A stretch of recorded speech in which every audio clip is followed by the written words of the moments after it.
Hello friends, welcome to my fresh new another video. কেমন আছো তোমরা সবাই? আশা করছি খুব ভালো আছো, আর আমিও খুব ভালো আছি। ইভেন আমরা সবাই খুব ভালো আছি। দেখো, যেহেতু রাতের বেলায় একটু ঝোড়ো হাওয়া আর বৃষ্টি হয়েছিল, তার জন্য দেখো উঠোনটার কী অবস্থা। আর এখন বাজে সকাল ওই 5:30 মতো। তো দেখো উঠোনে চারিদিকে পাতা পড়ে কি অবস্থা হয়েছে। তো এখন এগুলো সব পরিষ্কার করব, আর আজকে সকালবেলায় আমার কি কি কাজ থাকে না থাকে সেটাই তোমাদের দেখাবো। তো তোমরা পুরো ভিডিওটা স্কিপ না করেই দেখতে থাকো, এটাই আমার তোমাদের কাছে অনুরোধ রইল।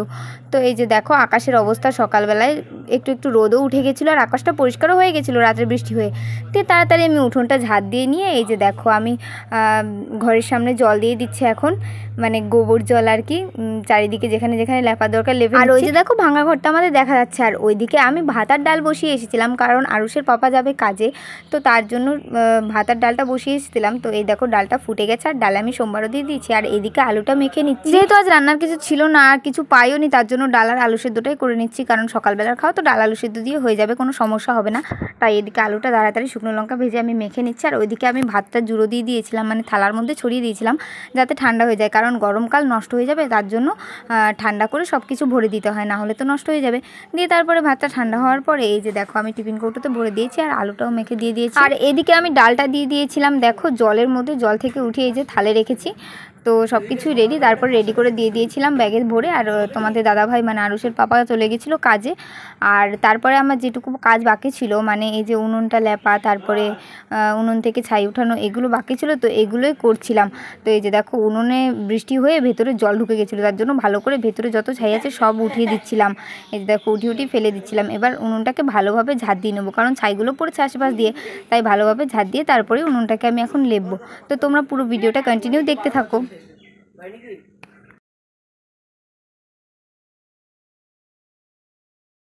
তো এই যে দেখো আমি এখন উনুনটাকে ভালোভাবে লেপে নিচ্ছি।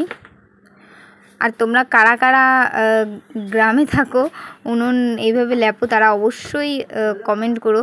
আর উনুনটা কালি কালি হয়ে গেছিলো, আর রান্না করলে না লেপলেও ভালো লাগে না, তার জন্য উনুনটাকে আমি ভালোভাবে লেপে নিচ্ছি সব দিক দিয়ে। আর পাশের উনুনটাকে আমি লেপবো না, কারণ পাশের উনুনটা আমি তো রান্নাই করিনি, তার জন্য আমি আর পাশের উনুনটাকে লেপিনি। আর এই যে দেখো ভেতর থেকে সব ছাই উঠিয়ে ফেলে দিয়েছি, কারণ ভিজে গেছিলো ছাইগুলো, উনুন জ্বলতে সমস্যা হতে পারে তার জন্য। আর এইদিকের উনুনটা আমি লেপিনি, রান্না হয়নি তার জন্য। তো এই দেখো সব জায়গায় ওই ঘরের সামনে জল দিয়েছি, তুলসী তলায়, আরও যেখানে যেখানে দেওয়ার সেখানে সেখানে মোটামুটি জল দেওয়া কমপ্লিট হয়ে গেছে। তো এখন দেখো এই দেখো চারিদিকটা একটু পরিষ্কার। আরও ওই যে কলতলায় রয়েছে এখন এক গাদা বাসন, সেইগুলো এখন মাজবো। তো এই যে দেখো বাসন আমার মাজা হয়েও গেছে, আর সব সময় তো ভিডিও ক্লিপ ওঠানো সম্ভব হয় না, তো তার জন্য এই যে দেখো আমার এখন বাসন মাজা হয়ে গেছে। এনে আমি সিঁড়িতে আপাতত রেখে দিয়েছি। আর এখন আমি করছি ব্রাশ, কারণ এখনও আমার ব্রাশ করা হয়নি, তাই ব্রাশটা করে নিচ্ছি এই ফাঁকে। আর এদিকে আমি ব্রাশটা তাড়াতাড়ি করে নিয়ে তাড়াতাড়ি স্নান ধান করে নিয়েছিলাম। আর এই যে দেখো আমাদের ভাঙাচোরা ঠাকুরঘরে এখন যাচ্ছে আমি পুজো দিতে। দেখো ঠাকুরঘরটা ঝাড় দেওয়া হয়নি সকালবেলায়, তার জন্য কি অবস্থা হয়ে গেছে দেখেছো। তো এই যে দেখো আমাদের ভাঙাচোরা ঠাকুরঘর। তো এই যে দেখো এখন অন্ধকার, তো আমি এখন লাইটটা জ্বেলে নিচ্ছি, তারপরে ঘরটা ভালোভাবে ঝাড় দিয়ে নেবো। আর ঝাড় দিয়ে নিয়েই ঠাকুরের যে থালা বাসনগুলো রয়েছে পুজো দেওয়া, সেগুলো আমি ভালোভাবে ধুয়ে নেব। তো এই যে ঠাকুরের থালা বাসনগুলো ভালোভাবে ধুয়ে নিয়ে চলে এসেছি, আর ঘরটাও ভালোভাবে ঝাড় দিয়ে দিয়েছি। এবার তাড়াতাড়ি পুজো দেবো। কিন্তু পুজো দিতে এসে দেখি আমি তো ফুলই তুলিনি, ফুল তুলতেই ভুলে গেছিলাম। তো আমি সোজা চলে গেছিলাম ফুল তুলতে আর তুলসী পাতা তুলতে। এই যে দেখো ফুল গাছ আমাদের বাড়ির সাইডেই, তো এই গাছটাতেই আমি ফুল তুলতে চলে এসেছি। এখন তাড়াতাড়ি ফুলগুলো তুলে নেব।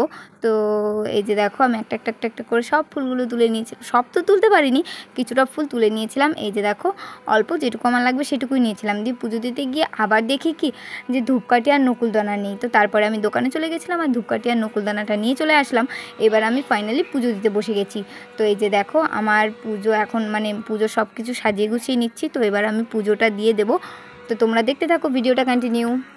আর এই যে দেখো আমাদের ঠাকুর, আর এই দেখো আমাদের কার্তিক ঠাকুর, লক্ষ্মী ঠাকুর, শিব ঠাকুর, গোপাল ঠাকুর সবই আছে এখানে। আরও অনেক ঠাকুর আছে, সেইগুলো দেখো ভালো করে দেখতে পাবে। ওই দেখো ছোটো ছোটো ফটোর মধ্যে লক্ষ্মীনারায়ণের ছবি আছে, সব কিছুরই ছবি আছে। তো এবার আমি ফুলগুলো ভালোভাবে ছিটিয়ে ছিটিয়ে দিয়ে দিলাম ঠাকুরকে। আর তারপরে আমি তাড়াতাড়ি পুজো করে নিলাম। তো আমার পুজো করা প্রায় কমপ্লিট হয়ে গেছে। আর আরুষ এখনও ঘুম থেকে ওঠেনি, তার জন্য আমি ভাবলাম এইদিকে আমি উনুনে যেহেতু রান্না করব তাই হাঁড়িতে চড়া দিয়ে দিই, মানে মাটি লেপে দিই, যাতে কালিটা ওঠাতে আমার কষ্ট না হয়। তার জন্য আমি এই দেখো হাঁড়িটা চড়া দিয়ে দিচ্ছি। আর এখন বাজে মোটামুটি ওই 9:30 মতো, আর আরুষবাবু তখনও ওঠেনি। তো তারপরে আমি হাঁড়িটা চড়া দিয়ে সিঁড়ির উপর রেখে দিয়েছিলাম, দিয়ে আরুষের খাবারটা তাড়াতাড়ি করে নিয়েছিলাম। তো এই ছিল আমার সকালের কাজ। ভিডিওটা যদি ভালো লাগে তাহলে অবশ্যই একটা লাইক এবং একটা কমেন্ট করে দিও। সবাই ভালো থেকো, সুস্থ থেকো, দেখা হবে তোমাদের সাথে নেক্সট ভিডিওতে। টাটা।